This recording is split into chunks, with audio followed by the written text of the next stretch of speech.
முன்பொரு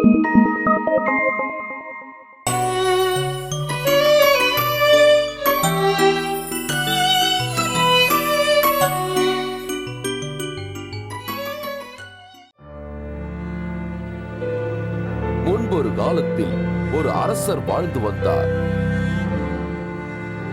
யார் இந்த உலகத்தில் சிறந்தவர் என்று அவருக்கு ஒரு சந்தேகம் ஏற்பட்டது. ஒரு முனிவரா அல்லது ஒரு சராசரி குடும்பஸ்தரா என்று அநேக மக்கள் விதவிதமாக பதில்களை கூற அரசர் அதை ஏற்க மறுத்தார். ஒரு நாள் ஒரு முனிவர் அந்த அரசரின் மாளிகைக்கு வந்தார்.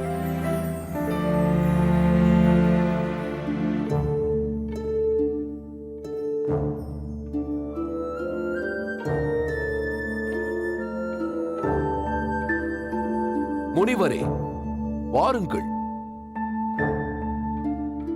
உங்கள் சந்தேகத்தை நான் தீர்க்க வந்துள்ளேன்.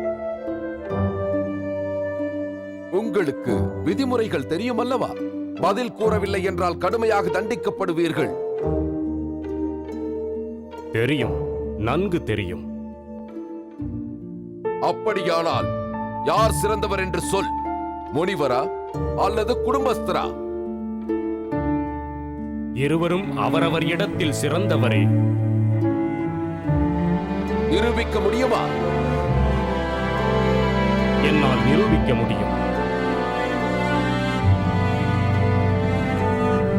அந்த முனிவர் அரசரை மாளிகைக்கு வெளியில் அழைத்துச் சென்றார்.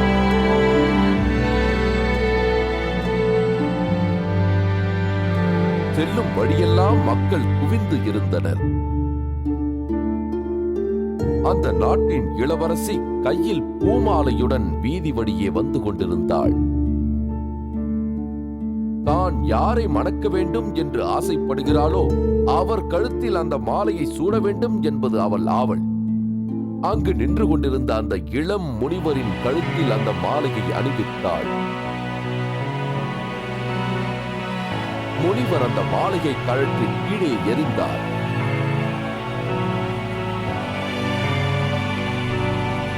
என்னை தங்களின் மனைவியாக ஏற்றுக்கொள்ளுங்கள். என் தந்தை இந்த அரசாங்கத்தையே உங்களிடம் ஒப்படைப்பார். நான் ஒரு முனிவன். என்னால் யாரையும் திருமணம் செய்து கொள்ள முடியாது. ஓய்விடு. ஆனால் இளவரசியோ அந்த முனிவரையே பின்தொடர்ந்தாள். அவர் எங்கு சென்றாலும் அவரையே பின்தொடர்ந்தாள். ஆனால் கடைசியில் அவர் எங்கே சென்றார் என்று தெரியாமல் அவள் மனமுடைந்து போனாள். அதை பார்த்த அந்த அரசரும் முனிவரும் அவளை சமாதானப்படுத்தி அரண்மனைக்கு உடன் அழைத்துச் சென்றனர்.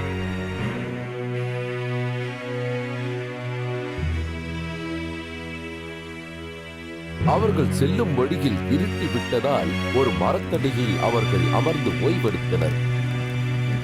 ஒரு மரத்தின் கிளையில் ஆண் புறாவும் பெண் புறாவும் 3 குஞ்சுகளும் கூடு கட்டி வாழ்ந்து வந்தன.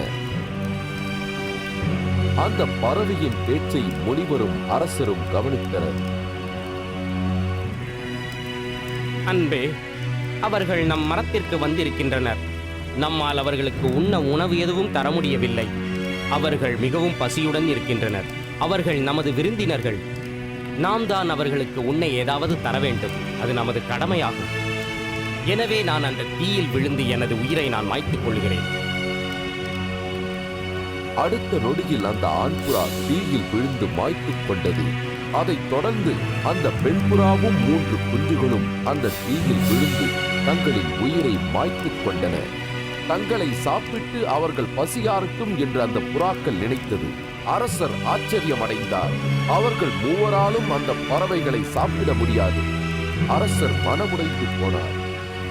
அந்த இரவு அவர்கள் யாரும் உண்ணவில்லை.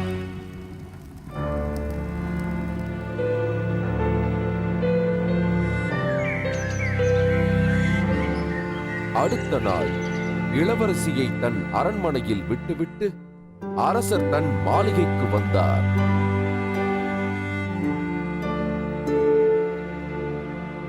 அரசே, தங்கள் வினாவிற்கு விடை கிடைத்து விட்டதல்லவா?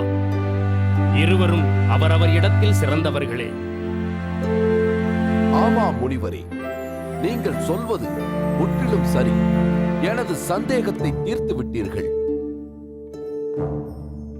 தாங்கள் இல்லத்தரசராக இருக்க வேண்டுமென்றால் மற்றவர்களுக்கு எந்த வகையிலாவது நாம் உபயோகப்படும்படி வாழ வேண்டும், அந்த பறவையைப் போல. அப்பொழுதுதான் நமது வாழ்வு இனிமை நிறைந்ததாக இருக்கும். தாங்கள் முனிவராக வாழ விரும்பினால் அந்த இளம் முனிவனைப் போல பெண்ணுக்கும் பொன்னுக்கும் ஆசைப்படாமல் இருக்க வேண்டும். அப்பொழுதுதான் வாழ்வில் சக்தி பிறக்கும்.